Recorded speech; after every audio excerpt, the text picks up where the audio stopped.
Okay, first we're going to try and avoid major spoilers, but if you haven't seen this film, you should do so right now. Have you done it yet? You better have. This video is about why we love Fantastic Mr. Fox. In our eyes, a truly brilliant film, full of whimsy, heart, humour and adventure. But why does it strike such a chord? There is a multitude of different answers to this question. The devil is in the detail, so we decided to put finger to key, then text to video, then video to YouTube, so you could put eye and ear to... Okay, this sentence has rambled out of control. Let me start again. The devil is in the detail, so let's have a look at all the details that form the building blocks of the film's greatness. We must immerse ourselves in the wacky, beautiful creation that is the collision of Wes Anderson and Roald Dahl, roll around in it for a bit, and come out the other side with a better understanding of why it makes us feel the way it does. Hey look, there's a whole enormous, glorious, gigantic supermarket up here. Fantastic Mr. Fox is an adaptation of the children's book by Roald Dahl about a charismatic fox who has retired from the wildlife of chicken theft to have a family.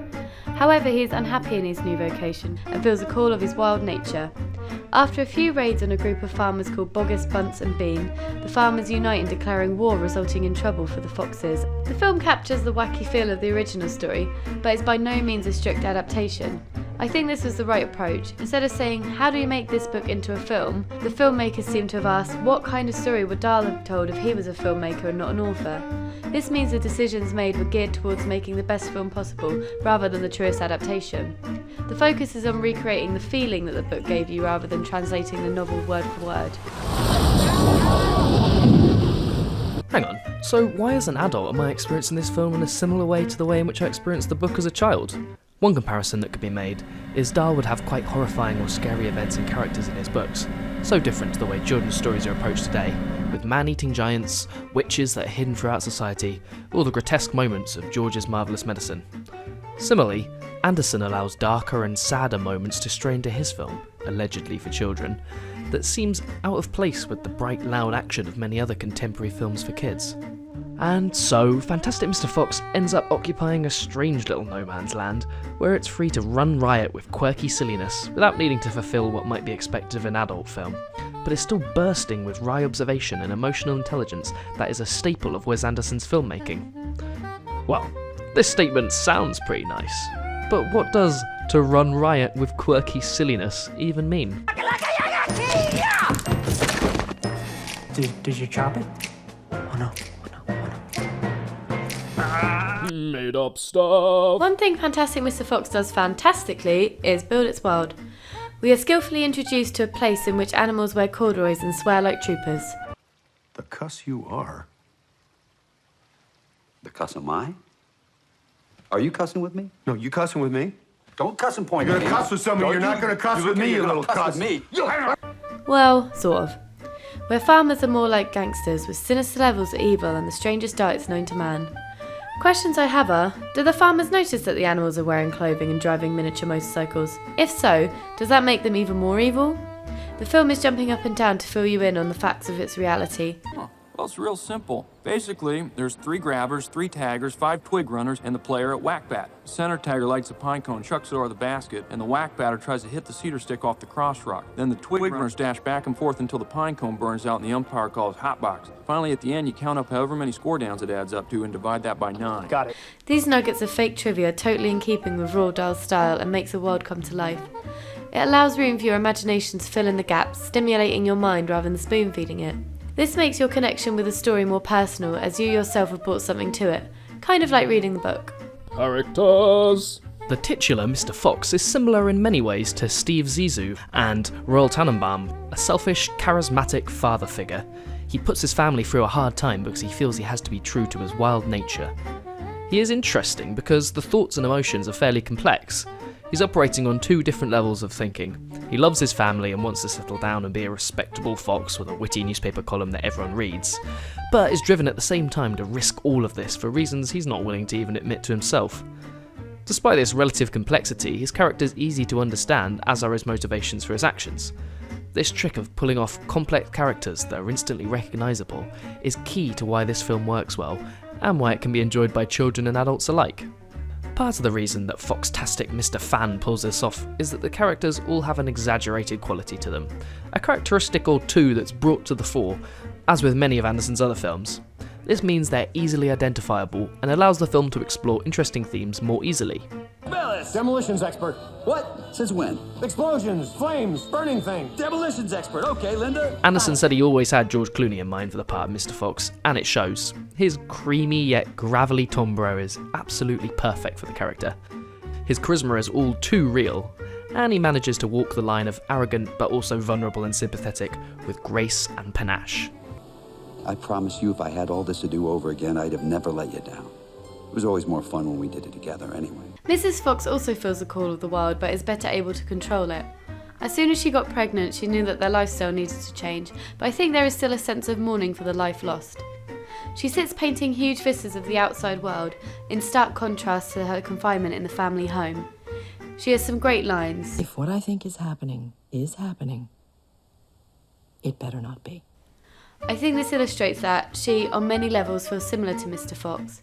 She is quick to figure out what he is doing and why, because on some levels she misses the thrill of the chase herself, but she realises it's a selfish desire and is strong enough to resist it. Mrs. Fox has a quiet strength and a quick wit, which is perfectly brought to life by Meryl Streep, and there is a realism to the relationship between her and Mr. Fox which adds depth and heart to the story. There is a quiet dignity to the visiting cousin Christopherson. His deadpan, mournful persona is a delightful element in the action. His cool head makes him good at sports and popular, which has the unfortunate side effect of infuriating his shorter, less athletic cousin Ash, who is constantly striving for his dad's approval. The one-sided feud between Ash and Christopherson for Mr. Fox's admiration is tragically funny because it rings so true of how children are. Ash has the blinkered passion that only a child can pull off, lacking self-awareness and craving attention and praise. The music! The soundtrack stands out as a living, breathing entity of the film. It is so recognisable, catchy and quirky. Combining adaptations of Dahl's own lyrics with original themes and songs that are laced with plucky banjo and tinkling glockenspiel, gentle recorders and a cappella voices. There is a DIY folky feel which is completely in keeping with the film's visuals and script. Use of a Beach Boys song comes out the blue, giving a kind of retro period feel that is as undeniably fun as it is strangely out of place, as does the inclusion of Street Fighting Man by Rolling Stones. Like the film itself, the music exists in an odd, otherworldly plane of familiar but abnormal at the same time. My absolute favourite song is P.T.'s song, which lasts about a minute and is brought to an abrupt halt in hilarious style. The overall arrangement is fun, lively, whimsical and childlike, but also contains an air of mournfulness, especially in Christopherson's theme, which exquisitely tugs on all of your heartstrings in a way which is truly delightful. I can happily sit and listen to the soundtrack all day and enjoy remembering watching the film. Visuals! Wes Anderson loves his visuals. His look is so stylised and recognisable. I remember people making fun of the trailer for the Grand Budapest Hotel, saying it looked just like all his other films. Then it came out and was amazing, winning 4 Oscars and getting nominated in 5 categories. I guess you can get away with doing the same thing when what you're doing is so good.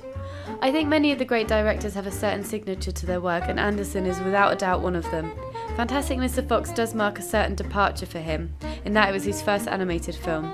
The animation style is pretty unique to say the least. I also happen to love it.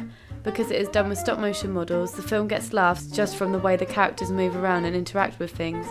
They bounce around with a strange kind of bow-legged gait which feeds into the overall tone of the other odd-worldly quirkiness. There is something about a little clay hand reaching out and snatching a newspaper with a swiping sound effect, which is just funny on its own, without making an actual joke. I particularly enjoy the way the film plays around with scale and perspective, so that when the scene changes scale, it's noticeable in a kind of deliberate way that invites the audience to enjoy the fun of the physical filmmaking.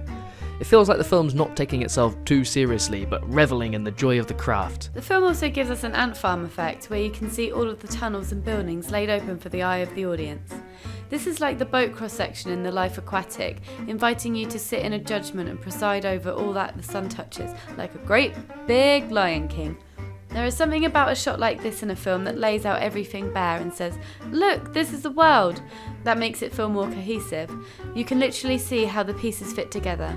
It also gives a sort of children's storybook feel. Anderson often uses similar kind of narrative framing devices in his other films, and although it is not explicit in Fantastic Mr. Fox, the fact the film is adapted from a children's book adds weight to this view of the film as a big illustrated story. Most will remember Quentin Blake's iconic illustrations as a vivid part of enjoying a Dahl book, and although the art here is clearly completely different, There is still a certain echo of Blake's imperfect, homemade kind of style which resonates somewhere in our childhood memories. Who am I? And how can a fox ever be happy without you'll forgive the expression, a chicken in its teeth? I don't know what you're talking about, but it sounds illegal. What we're ultimately saying is this film has got so much going for it. The more you look, the more you notice. It's one of our favourite films and we'd honestly recommend it to anyone. If there's one word I'd use to describe it, it would be fantastic. That's so lame.